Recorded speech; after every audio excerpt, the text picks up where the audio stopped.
welcome to this short presentation on pre-start checks of a quad bike.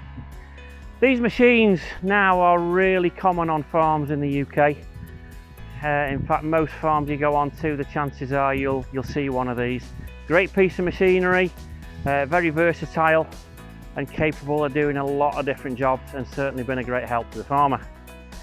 However, there's a lot of injuries and sadly fatal accidents involving these machines as well, and some of those are down to not carrying out some of those pre-start checks. Not all of them, and we'll come to some of those at another date, but just carrying out some simple pre-start checks can help to ensure that when you come to drive one of these machines, you stay as safe as possible.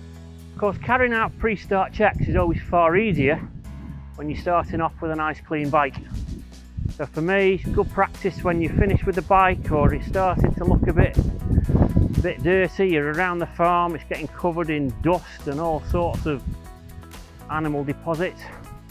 Give it a good clean, and then those pre-start checks, it's much easier to do when you're fiddling around the bike and it's nice and clean. So what I tend to do, obviously every machine you've got one of these, you've got your workshop manual. Refer to these as often as you can. Lots of information in there to make sure that you carry out the checks properly. But my first thing when I come to a bike like this is have a good look around it. Is there anything obvious that could cause a problem? And it's where these panels join, making sure that the bolts are fixed and secure and that they're not going to be rattling about when you're using the bike. It's a plastic covering, so sometimes it can get cracked and broken. So just making sure there's no sharp edges that are going to catch you or even livestock as you're driving around on the farm. The next thing I do when I'm happy that they're all okay is check the fuel. It's quite embarrassing if you're down the fields and you've buzzing around and all of a sudden it dies on you because you've not got enough fuel in. This one's a petrol machine, and this can be done by switching the ignition on, and you've got the fuel gauge on your display on the front. Now it's telling me that that's full. I've got 5 bars there, but just for reassurance, especially if it's an older bike, I also like to have a look in the actual fuel tank as well. And I can see when I take the top off, yeah, I can see full tank of fuel in there. So that's the fuel part done. Oil. Crucial when you've got metal in an engine that you've got the oil in there to make sure it's all lubricated. Oil check is down here, just the panel to remove. You've got the little dipstick down here then. All that does is you unscrew it and take it off. What we need to do is clean that first, making sure that the bike is level. If the bike isn't level, you're on a bank, you're going to get a false reading. So we screw that right in, make sure that it gets the correct level, and then we're taking it out again. And then we can see on there that the oil just comes up to that little point there, which is where we want it. So I'm happy that there's more than enough oil in that engine. Important that we don't let any dirt get in there, obviously, as well. That could be quite expensive. Make sure the guard goes back on and that's secure. Okay, so that's your fuel, your oil. On quad bikes you can get air cooled or water cooled. This one is actually a water. Very important to stop the engine overheating, and that coolant contains water and obviously the antifreeze for the winter months. And this is where you get your sight reading on here, this little vessel. I know that is actually a little bit more than full.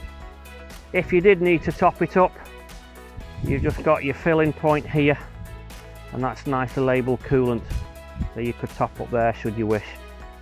So we've now got those fluids. There's one more fluid still to check, and that's down here, your brake fluid. That's crucial if you want this bike to stop. You're going to need brake fluid. So your brake fluid reservoir is here. You've got your sight glass, and I can see that is full. If you do need to top that up, you just take the top off there and you can fill up. We're almost done. Obviously we want to be checking around for cables. You've got your brakes here, and obviously all your cables need to be covered there. You've not got any perishable cables sticking out. And then once you've done that, bob your ignition on just to make sure that your lights are working. Lights are all on, great, and you've got your light at the back as well, which will also include your brake light. Then a crucial one, and this is one that quite often gets forgotten about, your tyre pressures. Now for the correct tyre pressures, again, refer to your manual. Do not make the mistake of going off the side wall of the tyre, because I know, for example, on here it says about 30 psi. Quad bike tyres should be low inflation, somewhere in the range of between 4 to 6 psi. Now the reason for that is if they're overinflated, and for example a car tyre pressure may well be about 28-30, and I know some students will say to me, oh, put 30 psi in. If you overinflate these, the surface area of that tyre on the ground is about the size of a 50p piece. You need as much surface area as possible. At a low pressure, you've got the surface area about the size of the palm of your hand. So the contact between this bike and the ground is a bigger area under a low pressure. Another reason for low pressure is if you hit an obstacle like a stone or a tree root with fully inflated tyre, there's a high risk that you could turn this bike over. The low pressure in there allows for that impact to be absorbed slightly to help to give you a little bit of protection. So if you hit something hard, that soft tyre will absorb it. To test the pressure, don't use your normal tyre pressure gauge that you may well find in the farm workshop or in the garage. You need a specific one for a quad bike to register that low pressure. One at the workshop won't record such a low pressure of between 4 and 6. This is specifically designed for a quad bike. Very simple to do.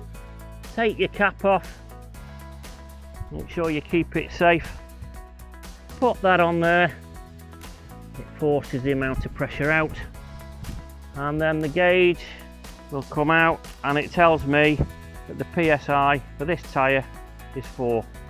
And I would do that for all 4 tyres, and it's crucial that they're all the same. You don't want one with more than one of the others in. Another important check, make sure your racks are secure, your front and your back. You don't want those being loose. You may well have a bag of corn or a bag of corn in the front and the back, and if they're loose, you're going to end up with an accident. So make sure they're bolted and not going to be rattling when you're driving it. Lastly, not saying you do this every time, just check those wheel nuts. Just go around, make sure that they're tight. Again, you don't want to be down the field and one of these wheels coming off on you. So securing those wheels to make sure they're tight. That's pretty much it. It gets you through making sure that the bike is ready to go. And another lesson that we will be doing next time is the safety of actually riding one of these, because so many people get killed, A, not wearing the correct PPE, and B, not knowing how to position yourself on the bike. But we'll come to that at another session. Thank you for listening.